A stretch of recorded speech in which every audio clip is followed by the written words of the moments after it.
동유럽편, 돌이 된 아핀, 니콜라이 필리몬디움. 아주 먼 옛날 어떤 나라에 왕이 한 분 살았습니다. 이 왕에게는 젊고 아름다운 왕비가 있었는데 이 왕비는 어쩐 일인지 아기를 갖지 못했습니다. 그러던 어느 날 흑인 한 사람이 왕을 찾아왔습니다. 훌륭하신 임금님, 왕비님께서 아기를 갖지 못하신다는 말씀을 듣고 신비한 약초를 가지고 왔습니다. 왕비님께서 이 약초를 다려두시면 당장 아기를 갖게 되실 것입니다. 왕은 이 말을 듣고 몹시 기뻐서 약초를 받았습니다.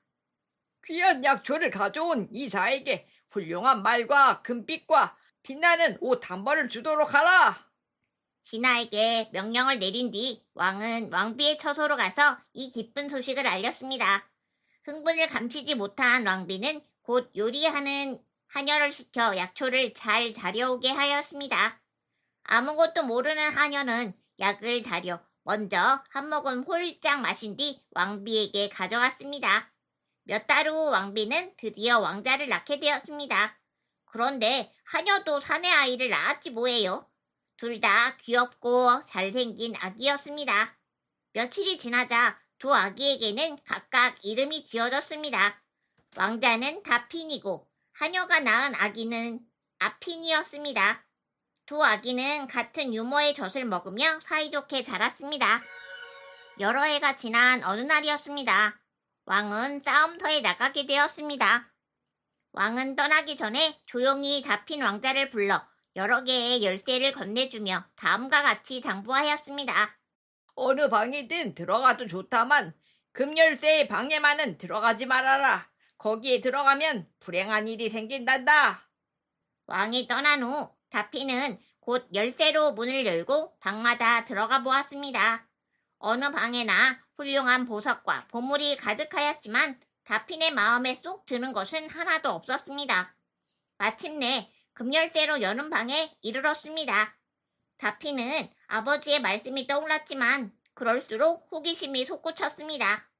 왕자는 참지 못하고 금열쇠로 문을 열고 들어갔습니다.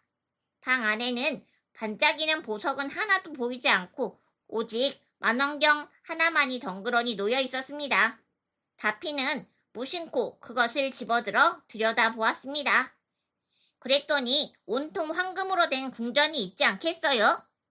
그리고 그 궁전 가운데에 조그마한 창이 나 있는데 그 창가에 아리따운 공주가 앉아 이쪽을 보며 미소 짓고 있었습니다. 공주의 아름다운 모습은 마치 꽃나라의 요정 같았습니다. 다핀은 넋을 잃고 바라보았습니다. 한참 후 다핀은 망원경을 내려놓으며 휴 하고 한숨을 내쉬었습니다. 그리고 그 방을 조용히 나왔습니다. 그런데 웬일인지 왕자의 눈에는 눈물이 가득 괴어 있었습니다. 얼마 후 전쟁터에 나갔던 왕이 승전가를 울리며 돌아왔습니다. 모두들 왕을 환영하기 위해 나왔는데 다핀 왕자의 모습만 보이지 않았습니다.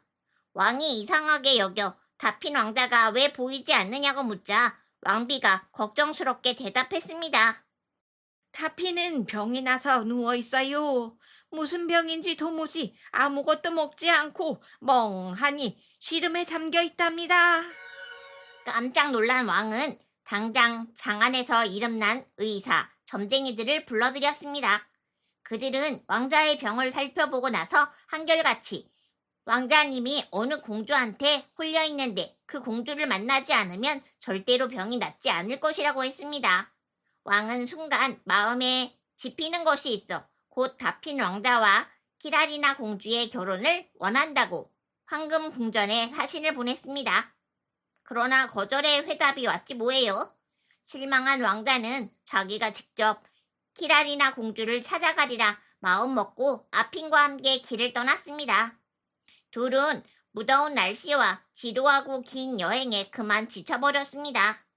그들은 해질 무렵에야 겨우 북풍의 어머니가 사는 집에 도착하여 하룻밤만 묵게 해달라고 사정했습니다. 그러나 북풍의 어머니는 자기 아들이 돌아오면 사정없이 얼어붙게 할 것이니 어서 피하라고 했습니다.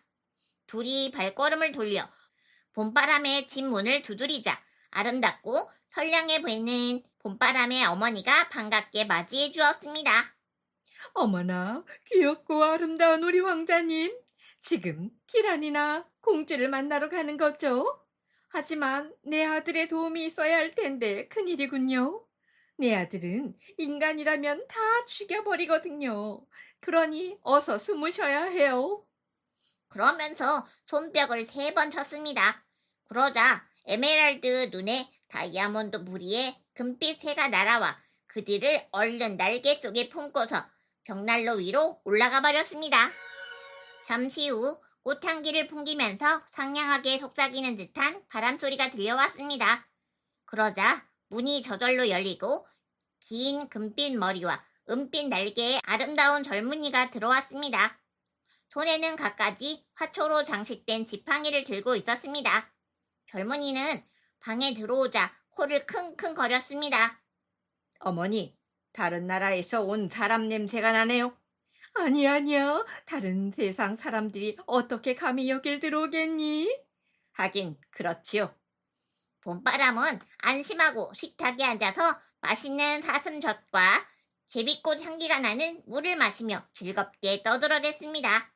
어머니는 아들의 기분이 좋아지자 넌지시 말을 건넸습니다. 얘야, 키랄이나 공주의 나라가 어디 있는지 좀 가르쳐 주렴. 그리고 공주와 결혼하려면 어떻게 해야 하니? 너무 어려운 것을 물으시는군요, 어머니. 키랄이나 공주의 나라는 아주 먼 곳에 있습니다. 걸어서 10년은 걸릴 것입니다. 하지만 빨리 갈 수 있는 방법이 전혀 없는 것은 아니지요.